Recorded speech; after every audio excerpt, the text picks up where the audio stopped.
Hi, and good afternoon. This is James Abruzzo. I want to thank Eric from NLB Strategies for inviting me to participate today in the Nonprofit Arts Executive Transitions presented to the Massachusetts Cultural Council. I'm Global Managing Partner at Nonprofit Practice of DHR International and also the CEO and founder of Abruzzo Associates. DHR International is a large executive search firm located around the world. We have offices in New York City and an office in Boston. We also have offices in Asia and in Europe and South America, Canada, etc. I myself am as managing director in the New York office. And I also, as president of Abruzzo Associates, find myself in the city of Lee in Massachusetts, strategically placed right between Tanglewood and Jacob's Pillow on Route 20. Let me tell you a bit about DHR. We are a privately held executive search firm. And in my role, I'm responsible for developing new business, particularly in the arts and cultural field, but also with zoos and aquariums, with foundations, with social service organizations, and any 501c3 or 501c4. I have a team of about 20 people located around the world. And in addition to my work in selling and executing executive searches, I'm also responsible for developing intellectual boom. Want to try once more, Melissa? And this time I'll get it. All right. And as soon as I introduce myself, go right to the next screen. Okay. Okay. You can hear me, right? Yeah. And if we have a blip, maybe we'll pick it up at the next slide, and then we could just maybe cut and paste. All right. Yeah, that's fine. We'll figure that out. Great. Great.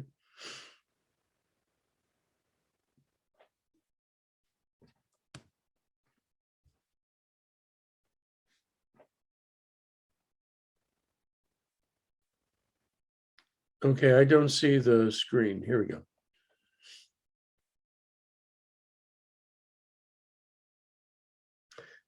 Good afternoon. I'm James Abruzzo, Global Managing Partner of the Nonprofit Practice of DHR International and the CEO and founder of Abruzzo Associates. And I want to thank Eric from NLB Strategies for inviting me to participate today in the Nonprofit Arts Executive Transitions presented to the Massachusetts Cultural Council. A little about DHR International and Abruzzo Associates. DHR is a very large executive search firm. We are located in Europe, in Asia, throughout the United States. We have an office in Boston, and we also have an office in New York City, which is where my home office is, where I reside when I'm at DHR. DHR does executive search at a fairly high level, only retained. And my responsibility is for the arts and culture, the foundation, social service, zoo and aquarium, and any other 501c3 or 501c4 organization that is seeking a CEO or a C-level position. I have a team of about 20 people located throughout the United States and throughout the world. I'm also, as president and founder of Abruzzo Associates, located right in Lee, Mass, as you can see, strategically located between Tanglewood and Jacob's Pillow on Route 20. This is my summer home, and during the time of COVID, I've spent most of my time here in the Berkshires. Our nonprofit retained CEO search clients include places like BAM, the Providence Performing Arts Center, a number of theaters, opera companies, the Miami City Ballet is a client, Dance USA, et cetera, et cetera. For Abruzzo Associates, my work is complementary to my work at DHR. And there I'm most concerned about the nexus between the board and the CEO. And some of that work, a good deal of that work, is about compensation, about executive compensation and nonprofit strategy related to the CEO and the executive director. I'm going to talk to you today about two things. As part of my work at DHR, I'm responsible for developing intellectual capitals. And last year, over the summer, at the height of the pandemic, I did a study of executive compensation and what was happening mostly to arts organizations during that time. Following that, I'll talk about succession planning in arts and cultural sector based on another study I've done about succession planning. And then we're going to end with a bit more about succession planning, because with executive transitions comes succession planning. I should say that another one of the speakers has spoken a good deal about the executive search process.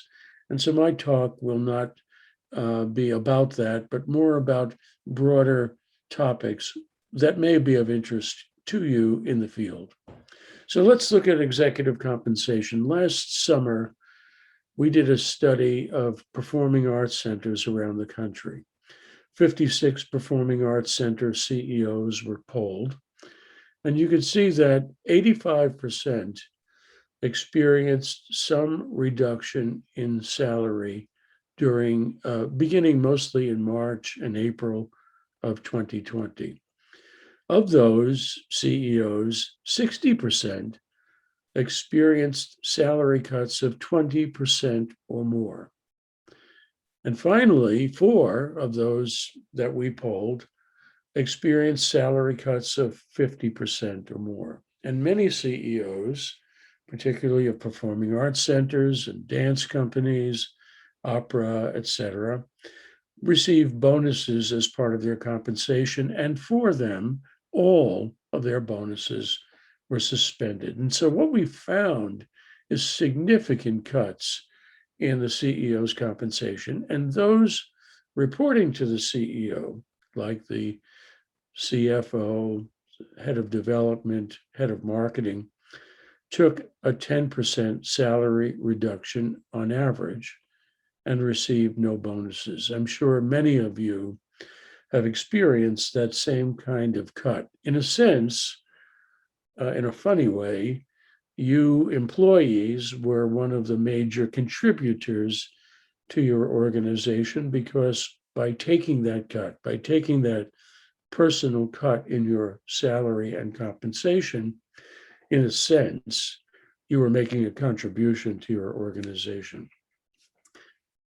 And the other thing that we learned was that the return to pre-COVID compensation is expected when institutions are fully operated. And what we mean by that is when the theaters are full again, or when the museums are operating at full scale. So we saw, and I know many of you experienced, significant personal cuts in compensation during that time. And what I like to say also is during a time when you not only had cuts in personal compensation, had to let people go, maybe yourself were let go from your position, but also didn't have the opportunity to be close to the art, something I know all of you are interested in.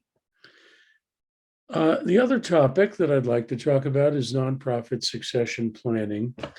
And I'll talk about a study that was done a couple of years ago for the Association of Science and Technology Centers. I mentioned that we do work in the arts, but also with science museums, with art museums, etc. And this study is noteworthy not only because of its very stark results, but also I can tell you that since the early 90s, I've been in the search business since the 80s, I've done a number of these succession plannings studies, and innumerably, each one has almost the same result. If you can see from this study, when I asked that group of CEOs, this was CEOs who I asked, how important is a succession plan? Over 90% of the leaders believe succession planning is of at least somewhat importance. You know, more than 40% said it was very important. And here's the stark difference that over 80% had no plan. So less than 20% said they had a plan. Some said they were not sure. Over 80% said they had no plan. And I would say also that those that said they had a plan, I'm not quite sure if they actually did have a plan. So why? Why are those organizations, and I asked symphony orchestras this at one time, art museums this at another time. I even asked the Association of British Orchestras the same set of questions a number of years ago and got the same results.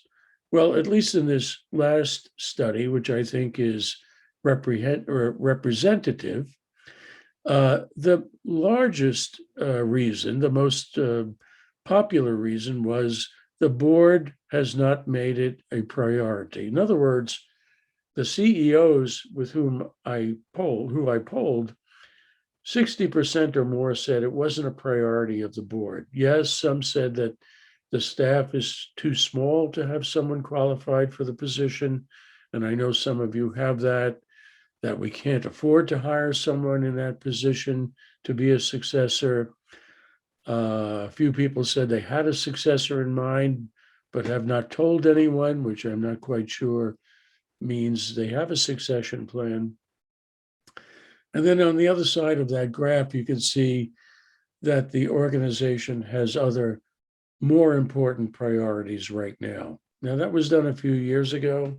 I can tell you that based on this study and based on my experience and based on the market, that succession planning and having a sense of what will happen next and having a plan for it is probably the most important thing. And we'll talk about in a few minutes why I think it's so important.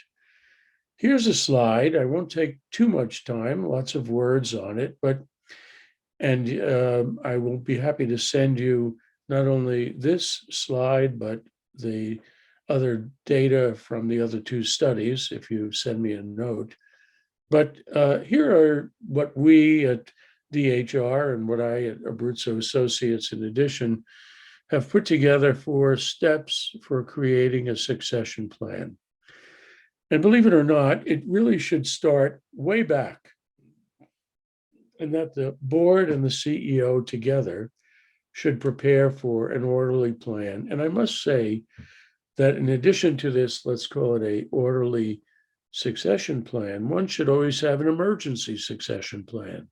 You know, the old, what if I get hit by a bus succession plan?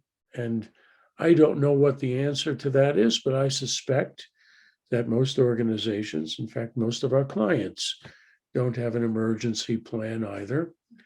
And again, I can help you look through that. If we could just go back one slide and go through that plan, you see that in the beginning that the CEO aligns their timing with the board's timing, if they're thinking of leaving in 3 years, et cetera.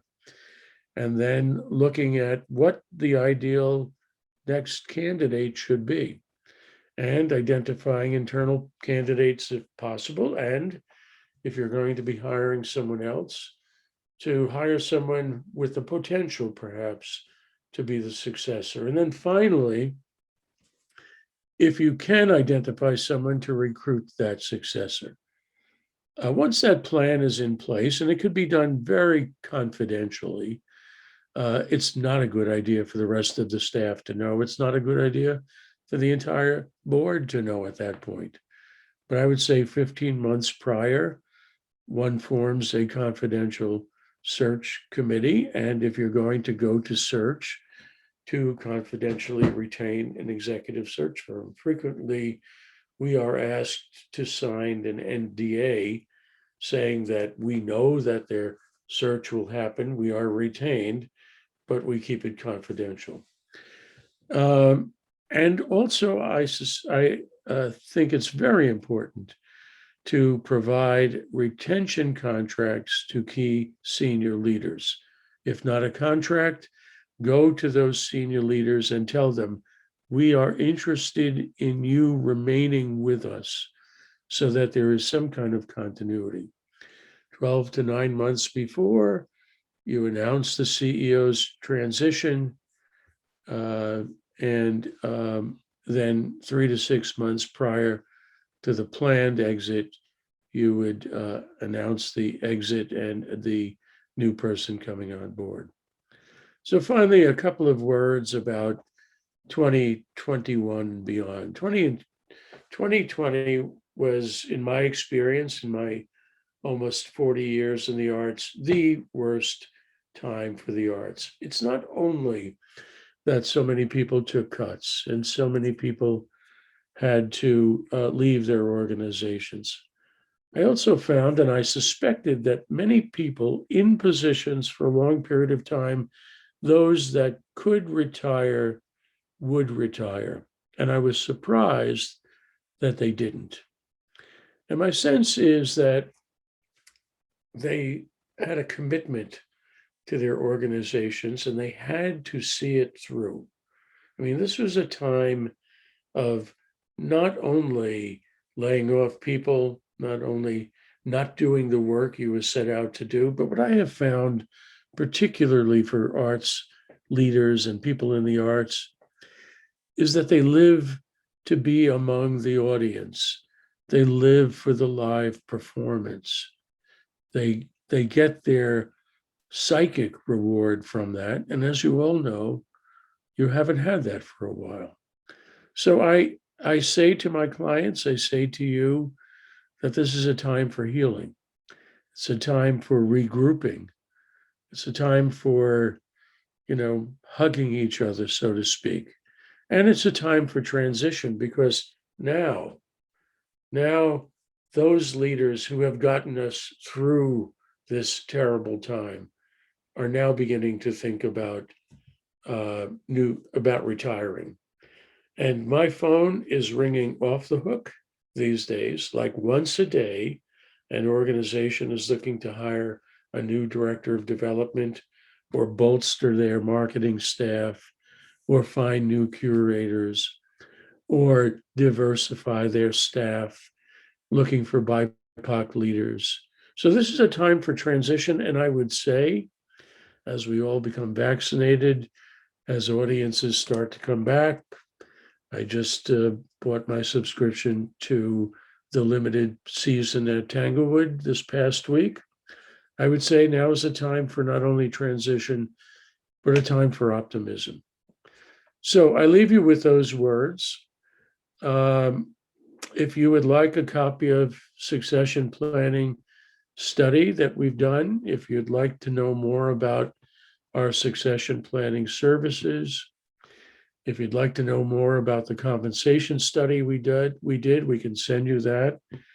If any of you have questions about your own careers, if you have questions about your own organization, about your own compensation, think of me as a resource. Think of me as a neighbor here in Lee. And again, I thank Eric and NBL for this opportunity to speak to you all today. Thank you and goodbye.